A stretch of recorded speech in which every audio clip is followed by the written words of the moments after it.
When in the course of human events it becomes necessary for one people to dissolve the political bands which have connected them with another, and to assume among the powers of the earth the separate and equal station to which the laws of nature and of nature's God entitle them, a decent respect to the opinions of mankind requires that they should declare the causes which impel them to the separation.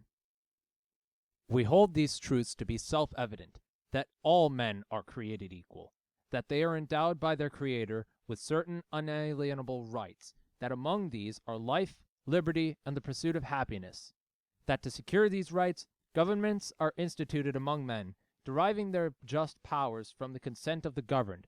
that whenever any form of government becomes destructive to these ends, it is the right of the people to alter or abolish it, and to institute a new government, laying its foundation on such principles and organizing its powers in such form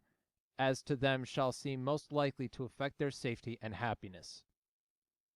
Prudence, indeed, will dictate that governments long established should not be changed for light and transient causes, and accordingly all experience hath shown that mankind are more disposed to suffer while evils are sufferable than to right themselves by abolishing the forms to which they are accustomed. But when a long train of abuses and usurpations, pursuing invariably the same object, evinces a design to reduce them under absolute despotism,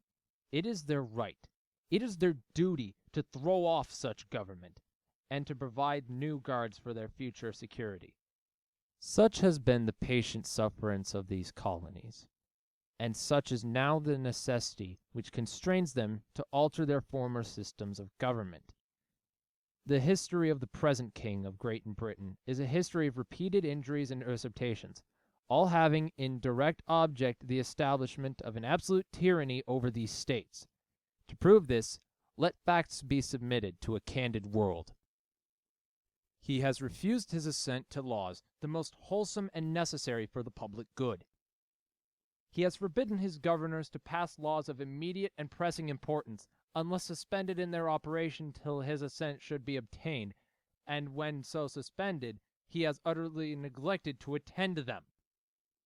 He has refused to pass other laws for the accommodation of large districts of people, unless those people would relinquish the right of representation in the legislature, a right inestimable to them and formidable to tyrants only. He has called together legislative bodies at places unusual, uncomfortable, and distant from the dispository of their public records, for the sole purpose of fatiguing them into compliance with his measures. He has dissolved representative houses repeatedly, for opposing with manly firmness his invasion on the rights of the people. He has refused for a long time after such dissolutions to cause others to be elected, whereby the legislative powers, incapable of annihilation, have returned to the people at large for their exercise, the state remaining in the meantime exposed to all the dangers of invasion from without and convulsions within.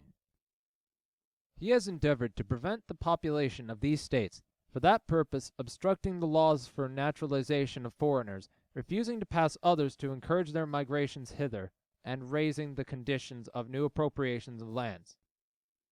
He has obstructed the administration of justice by refusing his assent to laws for establishing judiciary powers. He has made judges dependent on his will alone for the tenure of their offices, and the amount and payment of their salaries. He has erected a multitude of new offices, and sent hither swarms of officers to harass our people and eat out their substance. He has kept among us, in times of peace, standing armies without the consent of our legislatures. He has affected to render the military independent of and superior to the civil power. He has combined with others to subject us to a jurisdiction foreign to our Constitution, and unacknowledged by our laws, given his assent to their acts of pretend legislation, for quartering large bodies of armed troops among us, for protecting them by a mock trial from punishment for any murders which they should commit on the inhabitants of these states, for cutting off our trade with all parts of the world, for imposing taxes on us without our consent, for depriving us in many cases of the benefits of trial by jury, for transporting us beyond seas to be tried for pretend offenses,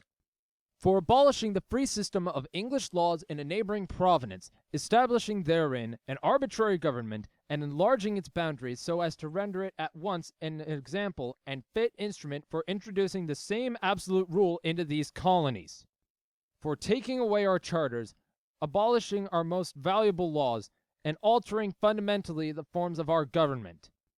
for suspending our own legislatures, and declaring themselves invested with power to legislate for us in all cases whatsoever. He has abdicated government here by declaring us out of his protection and waging war against us. He has plundered our seas, ravaged our coasts, burnt our towns, and destroyed the lives of our people.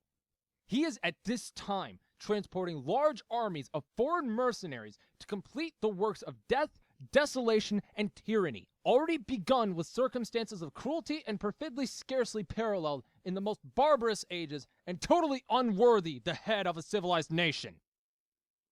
He has constrained our fellow citizens taken captive on the high seas to bear arms against their country, to become the executioners of their friends and brethren, or to fall themselves by their hands. He has excited domestic insurrections amongst us, and has endeavored to bring on the inhabitants of our frontiers, the merciless Indian savages, whose known rule of warfare is an undistinguished destruction of all ages, sexes, and conditions. In every stage of these oppressions, we have petitioned for redress in the most humble terms. Our repeated petitions have been answered only by repeated injury. A prince whose character is thus marked by every act which may define a tyrant is unfit to be the ruler of a free people. Nor have we been wanting in attentions to our British brethren. We have warned them from time to time of attempts by their legislature to extend an unwarrantable jurisdiction over us. We have reminded them of the circumstances of our emigration and settlement here. We have appealed to their native justice and magnanimity, and we have conjured them by the ties of our common kindred to disavow these usurpations, which would inevitably interrupt our connections and correspondence. They too have been deaf to the voice of justice and consanguinity. We must therefore acquiesce in the necessity which denounces our separation, and hold them as we hold the rest of mankind. Enemies in war, in peace, friends. We, therefore, the representatives of the United States of America, in General Congress assembled, appealing to the Supreme Judge of the world for the rectitude of our intentions, do, in the name and by authority of the good people of these colonies, solemnly publish and declare that these United Colonies are, and of right ought to be, free and independent states, that they are absolved from all allegiance to the British Crown, and that all political connection between them and the state of Great Britain is and ought to be totally dissolved, and that as free and independent states, they have full power to levy war, conclude peace, contract alliances, establish commerce, and to do all other acts and things which independent states may of right do. And for the support of this declaration, with a firm reliance on the protection of divine providence,